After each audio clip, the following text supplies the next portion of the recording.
Era uma segunda-feira comum na agência bancária da cidade de São José dos Campos. O movimento estava intenso. Filas enormes se formavam desde cedo. E no meio de toda essa correria, um homem de 68 anos esperava pacientemente sua vez. Seu Antônio Cardoso vestia um chapéu de palha desbotado, camisa xadrez simples, calça jeans surrada e carregava uma pasta de couro nas mãos. Suas roupas contavam a história de décadas de trabalho honesto. Mas para os olhos apressados daquele ambiente corporativo, ele parecia apenas mais um aposentado com problemas simples para resolver.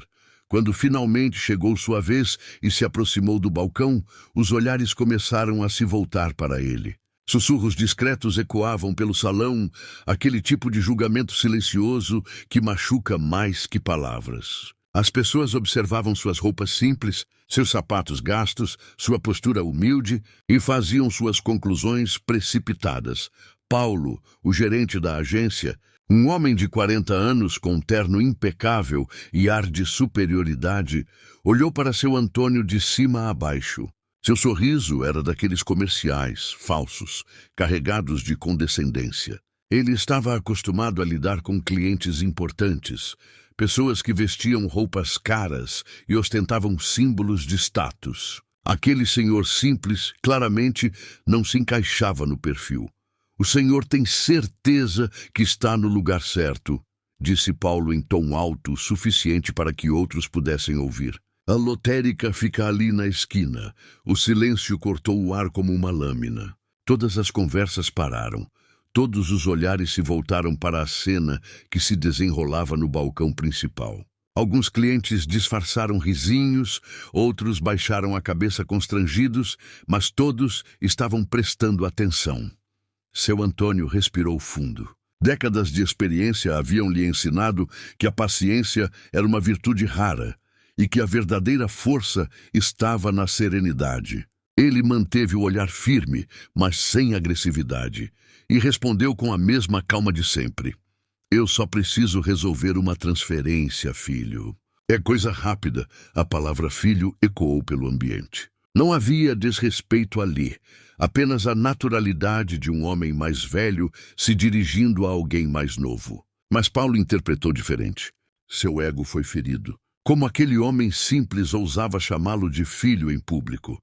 A risada do gerente ecoou pelo salão, uma gargalhada exagerada que buscava o apoio da plateia. "Transferência?" repetiu ele, olhando ao redor para garantir que todos estavam ouvindo. "De quantos? R$100? 200? Alguns clientes voltaram o rosto disfarçando o riso. Outros se sentiram desconfortáveis com a situação, mas ninguém teve coragem de intervir.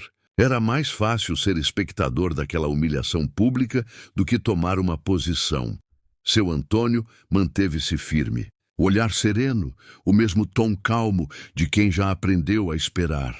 "Mais do que o senhor imagina", disse simplesmente. O segurança da agência se aproximou, atento à situação que começava a chamar a atenção demais. Paulo cruzou os braços, assumindo uma postura ainda mais arrogante. "Então mostre. Vamos ver todo esse dinheiro." Foi nesse momento que seu Antônio abriu a pasta de couro. Seus movimentos eram deliberados, calmos, como se ele soubesse exatamente o que ia acontecer a seguir. De dentro da pasta, tirou alguns papéis amarelados pelo tempo e os colocou cuidadosamente sobre a mesa. Paulo pegou um dos documentos com ar de superioridade, esperando encontrar talvez um extrato simples ou uma aposentadoria modesta. Mas conforme seus olhos percorriam os números, o sorriso foi sumindo do rosto. Os valores não deixavam dúvidas. Eram milhões. Milhões vindos da venda de terras, investimentos rurais, décadas de trabalho árduo que haviam se transformado em um patrimônio considerável. O gerente pegou outro papel, depois outro. Cada documento confirmava o que ele não queria acreditar. Aquele homem simples, que ele havia humilhado publicamente, era, na verdade, um dos clientes mais importantes que a agência poderia ter. O silêncio tomou conta da agência. O burburinho das conversas cessou completamente. O segurança olhou para o gerente sem saber o que fazer. Os clientes que haviam rido minutos antes agora evitavam olhar diretamente para a cena. E então, como se o destino quisesse completar a lição, a porta de vidro da sala de direção se abriu. Um homem mais velho, vestindo terno cinza e com expressão respeitosa, caminhou apressado em direção ao balcão. "Seu Antônio Cardoso", exclamou o diretor com genuína alegria. "Que honra tê-lo aqui." A agência inteira se calou ainda mais, se isso fosse possível. Paulo empalideceu visivelmente. "O senhor o conhece?" perguntou com a voz falhando. "Claro", respondeu o diretor ainda sorrindo. "O senhor Antônio é um dos maiores produtores da região. A conta dele sustenta boa parte do nosso crédito agrícola. Temos uma parceria de mais de 20 anos. O ambiente mudou num instante. Era como se uma cortina tivesse caído, revelando a verdade que estava ali o tempo todo. Os clientes que haviam rido agora baixavam a cabeça envergonhados. Os funcionários se entreolhavam, constrangidos com a situação. O segurança recuou, percebendo que havia se aproximado do cliente errado. Seu Antônio apenas ajeitou o chapéu e falou baixo, mas sua voz ecoou por todo o salão. "Eu não vim aqui para provar nada, mas lamento que o respeito ainda dependa da roupa que a gente veste." Suas palavras carregavam décadas de sabedoria, de experiências vividas, de lições aprendidas. Não havia raiva em sua voz, apenas uma tristeza profunda pela ignorância humana, pela facilidade com que julgamos uns aos outros baseados em aparências. O diretor respirou fundo, claramente constrangido com a situação. Ele conhecia Paulo há anos, sabia de sua competência técnica, mas também de sua arrogância. Aquela situação era inaceitável. "Paulo", disse com voz firme, "peça desculpas e entregue seu crachá. Está dispensado." O salão ficou em silêncio por alguns segundos que pareceram eternos. Paulo tentou falar, mas as palavras não saíam. Sua carreira, sua reputação, tudo desmoronava por causa de sua própria arrogância. Foi então que uma senhora idosa que estava na fila começou a bater palmas. Devagar no início, mas com determinação.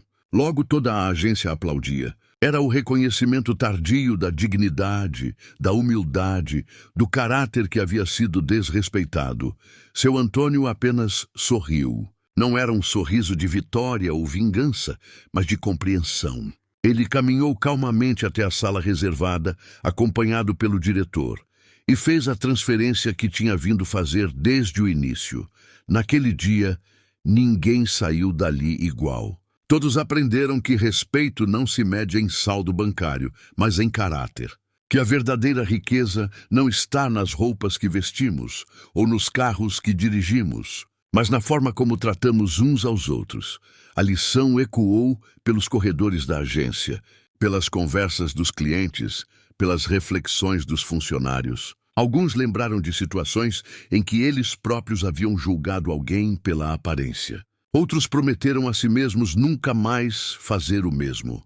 Seu Antônio terminou sua transferência, guardou os documentos na pasta de couro, agradeceu educadamente ao diretor e se dirigiu à saída. Seus passos eram os mesmos de quando chegou, calmos e seguros. Mas agora, todos os olhares que o seguiam carregavam respeito. Na porta da agência, ele parou por um momento e olhou para trás. Viu Paulo recolhendo seus pertences, cabisbaixo. Viu os clientes ainda processando o que haviam presenciado. Viu os funcionários conversando baixinho sobre o ocorrido. E então, com a sabedoria de quem viveu muito e aprendeu ainda mais, seu Antônio colocou o chapéu de palha e seguiu seu caminho. Porque ele sabia que a verdadeira vitória não estava na humilhação de Paulo, mas na lição que todos haviam aprendido naquele dia. A história se espalhou pela cidade como histórias assim costumam se espalhar. Cada pessoa que a contava acrescentava um detalhe, uma reflexão, uma lição pessoal. E assim, o que começou como uma simples ida ao banco se transformou em uma parábola sobre humildade, respeito e a importância de não julgarmos uns aos outros pelas aparências. Porque no final das contas, como ensina a sabedoria antiga, Deus resiste aos soberbos, mas dá graça aos humildes.